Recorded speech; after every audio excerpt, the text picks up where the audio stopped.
In this unit, we'll dive into the structure of the Internet and its components. The Internet is made up of three main parts. The first part is the edge of the Internet, called Network Edge, which contains clients and servers, such as computers, cell phones, etc., called hosts. A client is a host that initiates communication with another host and asks for a conversation. A server is a host providing services to clients connecting to it. In order to explain the difference between the network elements, we can make an analogy to ordering pizza. The client initiates communication with the pizza place and asks for a service of putting together, delivering, and receiving the pizza. The server is the pizza place waiting for clients and responding according to their orders. Communication between client and server is made according to protocols. The second part of the Internet is called Access Networks Physical Media, which is the line through which the hosts connect to the network.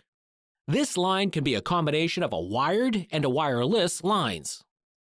The third part is called Network Core, which is the heart of the Internet, the part that connects networks via routers. So, how can we connect to the Internet? We can connect via home network, a public network, such as a school network, a library, a company, etc., and we can connect via a cellular network. Connection will be made by the host who will connect to the router via wired or wireless connection. The way of connecting to the router is defined by many components, such as whether the network is public or private, whether it's password protected, encrypted, that is, rate of transmission, the connection cost, etc. The most common way to connect to the Internet, but certainly not the only one, is by using DSL technology, meaning Digital Subscriber Line, based on widely available telephone infrastructure. Almost every building has a phone network connection which was originally meant to transmit sound. The idea is that it's possible to transmit both sound and data on phone lines using data conversion to sound and vice versa. The phone jack can take, using a splitter, both a telephone and another device called a modem, which is a dialer connected to the computer directly or indirectly. The splitter distinguishes between two types of data. Both components transmit and receive data at different frequencies on the line and can be identified and separated without interfering with each other.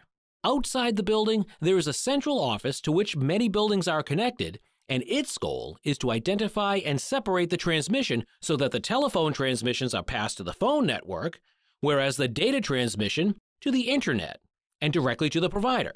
The process of classifying the transmissions into a single line is called multiplexing, and the separation process is called demultiplexing.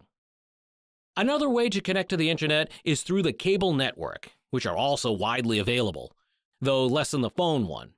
Cable-based communication has a modem that is different from DSL, and the frequency range is significantly wider. The frequency range allows, in addition to data transmission, also video and control messages.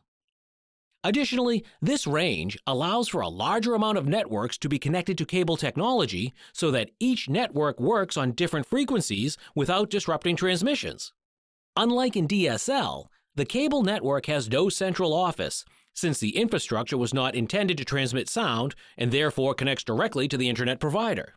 The part between the cables and the providers is called cable head end. So what does the home network actually consist of?